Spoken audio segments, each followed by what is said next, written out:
ನಮ್ಮ personal life ಬಗ್ಗೆ ಆಗಲಿ ಅಥವಾ ನಮ್ಮ ಪ್ರೊಫೆಷ್ನಲ್ ಲೈಫ್ ಬಗ್ಗೆ ಆಗಲಿ ಒಂದೊಂದು ಡಿಸಿಷನ್ ತೊಗೊಳ್ಳೋದು ಎಷ್ಟು ಇಂಪಾರ್ಟೆಂಟು. ಆ ಒಂದು ಡಿಸಿಷನ್ನಿಂದ ನಮ್ಮ ಗ್ರೋತ್ ಹೇಗಾಗತ್ತೆ. ಒಂದೊಂದು ಸತಿ ತುಂಬ ಗೊಂದಲದಲ್ಲಿ ಇದ್ಬಿಡ್ತೀವಿ. ಈ ಫೋನ್ ತೊಗೊಳ್ಳೋದಾ, ಆ ಫೋನ್ ತೊಗೊಳ್ಳೋದಾ, ಈ ಬಿಸ್ನೆಸ್ ಮಾಡೋದಾ, ಆ ಬಿಸ್ನೆಸ್ ಮಾಡೋದಾ ಇಲ್ಲ ಕೆಲಸ ಮಾಡೋದಾ, ಸೈನ್ಸ್ ತೊಗೊಳ್ಳೋದಾ ಇಲ್ಲ ಕಾಮರ್ಸ್ ತೊಗೊಳ್ಳೋದಾ, PUCಗೆ ಹೋಗ್ಲಾ ಇಲ್ಲ ಡಿಪ್ಲೊಮಾ ಮಾಡಲಾ, ಹೀಗೆ ಹಲವಾರು ಗೊಂದಲಗಳು. ಈ ಗೊಂದಲಗಳಿಗೆ ಕಾರಣಕರ್ತರು ಒಬ್ಬರಿದ್ದಾರೆ, ನಮ್ಮೊಳಗೆ ಇದ್ದಾರೆ. ಅವ್ರು ಯಾರು ಅಂತ ತಿಳ್ಕೊಳ್ಳೋ ಮುಂಚೆ go real to hit the ಗೋಲ್.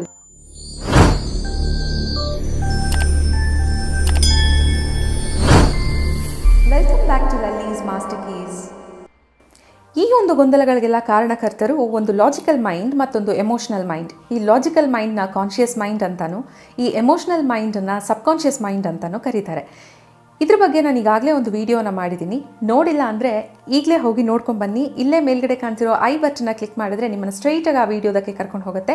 ಬೇಗ ನೋಡ್ಕೊಂಡ್ಬಂದ್ಬಿಡಿ. ನಿಮಗೆ ಗೊತ್ತಾ, ಈ ಕಾನ್ಷಿಯಸ್ ಮೈಂಡು ನಮ್ದಲ್ವಂತೆ. ಇದು ಡಿಪೆಂಡ್ ಆಗಿರೋದು ನಮ್ಮ ಸುತ್ತಲಿನ ಸೊಸೈಟಿ ಮೇಲೆ ಮತ್ತು ಎನ್ವಿರಾನ್ಮೆಂಟ್ ಮೇಲೆ. ಅಲ್ಲಿ ಏನೇನು ಇನ್ಫಾರ್ಮೇಷನ್ಗಳು ಸಿಗ್ತಾ ಹೋಗ್ತವೆ ಅದ್ರ ಮೇಲೆ ಅಷ್ಟೇ ಈ ಕಾನ್ಷಿಯಸ್ ಮೈಂಡ್ ಡಿಪೆಂಡ್ ಆಗಿದೆ. ಒಂದು ಮಗು ಹುಟ್ಟಿದಾಗ ಅದು ಯಾವ ಲ್ಯಾಂಗ್ವೇಜ್ನ ಕಲಿಬೇಕು ಅಂತ ಯೋಚನೆ ಮಾಡ್ಕೊಂಡು ಬರೋದಿಲ್ಲ.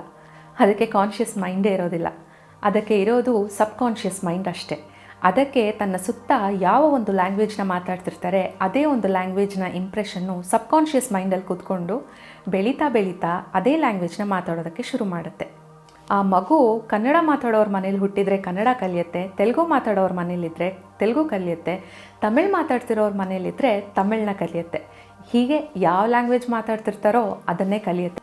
ಆ ಮಗು ಯಾವ ಒಂದು ಧರ್ಮದ ಎನ್ವಿರಾನ್ಮೆಂಟಲ್ಲಿ ಇರುತ್ತೋ ಅದೇ ಒಂದು ಧರ್ಮದ ಸಂಸ್ಕಾರವನ್ನು ಕೂಡ ಬೆಳೆಸ್ಕೊಳ್ಳೋದಕ್ಕೆ ಸ್ಟಾರ್ಟ್ ಮಾಡುತ್ತೆ. ಅದು ಮುಸ್ಲಿಂ ಧರ್ಮ ಆಗಿರ್ಬೋದು, ಹಿಂದೂ ಧರ್ಮ ಆಗಿರ್ಬೋದು ಅಥವಾ ಕ್ರಿಶ್ಚಿಯನ್ ಧರ್ಮ ಆಗಿರ್ಬೋದು, ಅದರದ್ದೇ ಆದ ಒಂದು ಸಂಸ್ಕಾರನ ಕಲಿತಾ ಹೋಗುತ್ತೆ. ಆ ಮಗು ಬೆಳೀತಾ ಬೆಳೀತಾ ಅಷ್ಟೇ ಅದಕ್ಕೆ ಯೋಚನಾ ಶಕ್ತಿ ಸ್ಟಾರ್ಟ್ ಆಗುತ್ತೆ. ಅಂದರೆ ಕಾನ್ಷಿಯಸ್ ಮೈಂಡು ಬೆಳವಣಿಗೆ ಆಗೋಕ್ಕೆ ಸ್ಟಾರ್ಟ್ ಆಗುತ್ತೆ. ಆಗ ಅದು ಇದು ಸರಿನಾ ತಪ್ಪಾ, ಇದನ್ನು ಮಾಡಲಾ ಅದನ್ನು ಮಾಡಲಾ ಅಂತ ಡಿಸಿಷನ್ ಮಾಡುವಂಥ ಕೆಪಾಸಿಟಿನ ಬೆಳೆಸ್ಕೊಳ್ಳುತ್ತೆ. ಹೀಗೆ ಬೆಳೀತಾ ಬೆಳೀತಾ ಪ್ರತಿಯೊಂದಕ್ಕೂ ಗೊಂದಲನೇ. ಇವತ್ತು ಉಪ್ಪಿಟ್ಟು ಮಾಡಲಾ ಇಲ್ಲ ಚಿತ್ರಾನ್ನ ಮಾಡಲಾ, ಇಲ್ಲ ಸೈನ್ಸ್ ತೊಗೊಳ್ಳಾ ಕಾಮರ್ಸ್ ತೊಗೊಳ್ಳಾ, ಕೆಲ್ಸಕ್ಕೆ ಮಾಡಲಾ ಇಲ್ಲ ಬಿಸ್ನೆಸ್ಗೆ ಹೋಗ್ಲಾ, ಈ ಬಿಸ್ನೆಸ್ ಮಾಡಲಾ ಆ ಬಿಸ್ನೆಸ್ ಮಾಡಲಾ, ಹೀಗೆ ಸಣ್ಣ ಸಣ್ಣ ವಿಚಾರಗಳಿಂದ ಹಿಡಿದು ದೊಡ್ಡ ದೊಡ್ಡ ವಿಚಾರಗಳವರೆಗೂ ಬರೀ ಗೊಂದಲನೇ.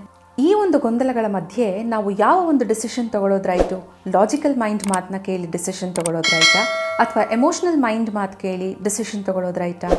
ಇದಕ್ಕೆ ಒಂದು ಎಕ್ಸಾಂಪಲ್ ನೋಡೋದಾದರೆ, ನಮ್ಮ ಲಾಜಿಕಲ್ ಮೈಂಡ್ ಹೇಳ್ತಾ ಇರುತ್ತೆ, ನೀನು ಸೈನ್ಸ್ ತೊಗೊಂಡ್ರೆ ಇಂಜಿನಿಯರಿಂಗ್ ಮಾಡ್ತೀಯಾ, ಇಂಜಿನಿಯರಿಂಗ್ ಮಾಡಿದ್ರೆ MNC ಕಂಪ್ನಿಗೆ ಹೋಗ್ತೀಯಾ, MNC ಕಂಪ್ನಿಗೆ ಹೋದರೆ ನಿನಗೆ ಇಂಜಿನಿಯರ್ ಅನ್ನೋ ಒಂದು ರೆಕಗ್ನಿಷನ್ ಸಿಗುತ್ತೆ ಆ್ಯಂಡ್ ನಿನಗೆ ಕೈ ತುಂಬ ಸ್ಯಾಲ್ರಿ ಸಿಗುತ್ತೆ ಅಂತ.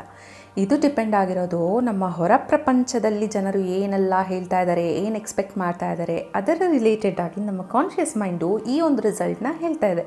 ಅದೇ ನಮ್ಮ ಸಬ್ಕಾನ್ಷಿಯಸ್ ಮೈಂಡ್ ಏನು ಹೇಳ್ತಾ ಇದೆ ಅಂದರೆ, ನಂಗೆ ಓದೋಕ್ಕೆ ಇಷ್ಟ ಇಲ್ಲ, ನಂಗೆ ಪೇಂಟಿಂಗ್ ಮಾಡೋಕ್ಕೆ ಇಷ್ಟ, ನಂಗೆ ಡ್ರಾಯಿಂಗ್ ಮಾಡೋಕ್ಕೆ ಇಷ್ಟ, ನೀನು ಆರ್ಟ್ ಸ್ಕೂಲ್ಗೆ ಹೋಗು ಅಂತ ಹೇಳ್ತಾ ಇದೆ. ನನಗೆ ಇಂಜಿನಿಯರಿಂಗ್ ಓದೋಕ್ಕೆ ಸೈನ್ಸ್ ಓದೋಕ್ಕೆ ಇಂಟ್ರೆಸ್ಟೇ ಇಲ್ಲ ಅಂತ ಅಂದಮೇಲೆ ಹೆಂಗೆ ಒಂದು ವೇಳೆ ನಾವು ಅದನ್ನು ಓದ್ತೀವಿ ಅಪ್ಪ ಅಮ್ಮನ ಬಲವಂತಕ್ಕೋ ಇಲ್ಲ ಸೊಸೈಟಿ ಜನರುಗಳ ಬಲವಂತಕ್ಕೋ ನಾವು ಸೈನ್ಸ್ ತೊಗೊಂಡು ಓದ್ತೀವಿ, ಪರ್ಸೆಂಟೇಜು ತೊಗೊಳ್ತೀವಿ, ಏನೋ ಒಂದು ಸರ್ಕಸ್ ಮಾಡಿ ಪಾಸ್ಔಟ್ ಆಗಿ ಹೊರಗೂ ಬರ್ತೀವಿ.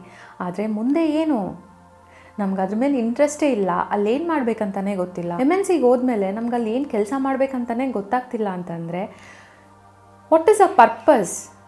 ಸೊ ನಮ್ಮ ಪರ್ಪಸನ್ನು ಹೇಳೋ ಅಂಥದ್ದು ನಮ್ಮ ಕಾನ್ಷಿಯಸ್ ಮೈಂಡ್ ಅಲ್ಲ, ಸಬ್ಕಾನ್ಷಿಯಸ್ ಮೈಂಡ್. ಸೊ ಕೆಲವೊಂದು ಡಿಸಿಷನ್ ಮಾಡಬೇಕಾದ್ರೆ ನಮ್ಮ ಸಬ್ಕಾನ್ಷಿಯಸ್ ಮೈಂಡ್ ಏನು ಹೇಳ್ತಾ ಇದೆ ಅದರ ಮೇಲೆ ಡಿಸಿಷನ್ನ ತಗೊಳ್ಳೋದು ತುಂಬ ಒಳ್ಳೆಯದು. ಯಾಕೆ ಅಂದರೆ ನಮ್ಮ ಲೈಫ್ನ ಪರ್ಪಸ್ಸು ಅಥವಾ ಆ ಒಂದು ಕೆಲಸದ ಪರ್ಪಸ್ಸು ಅದಕ್ಕೆ ಚೆನ್ನಾಗಿ ಗೊತ್ತಿರುತ್ತೆ.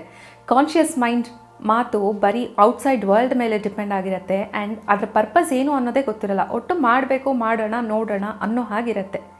ಸೊ ಇವತ್ತಿಂದ ಡಿಸೈಡ್ ಮಾಡಬೇಕಾದ್ರೆ ಯೋಚನೆ ಮಾಡಿ, ಕಾನ್ಷಿಯಸ್ ಮೈಂಡ್ ಮಾತು ಕೇಳೋದಾ ಸಬ್ಕಾನ್ಷಿಯಸ್ ಮೈಂಡ್ ಮಾತು ಕೇಳೋದಾ ಅಂತ. ಇವತ್ತಿನ ಮಾಸ್ಟರ್ ಕೀ ನಿಮ್ಮೆಲ್ಲರಿಗೂ ಇಷ್ಟ ಆಗಿದ್ರೆ ನಿಮ್ಮ ಪ್ರೀತಿ ಹಾಗೂ ನಿಮ್ಮ ಬ್ಲೆಸ್ಸಿಂಗ್ಸ್ನ ಒಂದು ಲೈಕ್ ಕೊಡೋ ಮುಖಾಂತರ ನನಗೆ ತೋರಿಸಿ ಅಂತ ಹೇಳ್ತಾ, ಲಲ್ಲಿ ಹಾಕ್ತಿರೋ ಈ ವಿಡಿಯೋಸಲ್ಲಿ ಪುಟ್ಟದಾದರೂ ಒಂದು ವ್ಯಾಲ್ಯೂ ಇದೆಯಪ್ಪ ಅಂತ ನಿಮಗೆ ಅನಿಸಿದ್ರೆ ಕೆಳಗಡೆನೇ ಕಾಣ್ತಿರೋ ಸಬ್ಸ್ಕ್ರೈಬ್ ಬಟನ್ನ ಕ್ಲಿಕ್ ಮಾಡಿ, ಹಾಗೆ ಪಕ್ಕದಲ್ಲೇ ಕಾಣ್ತಿರೋ ಬೆಲ್ ಐಕನ್ನು ಕೂಡ ಕ್ಲಿಕ್ ಮಾಡೋದನ್ನು ಮರಿಬೇಡಿ. ಇಲ್ಲಿಗೆ ನಾನು ನಿಮ್ಮಲ್ಲಿ ಸೈನ್ ಆಫ್ ಮಾಡ್ತಾ ಇದ್ದೀನಿ. ನಮಸ್ತೆ. Before that, be healthy, be good, be happy and be a creator.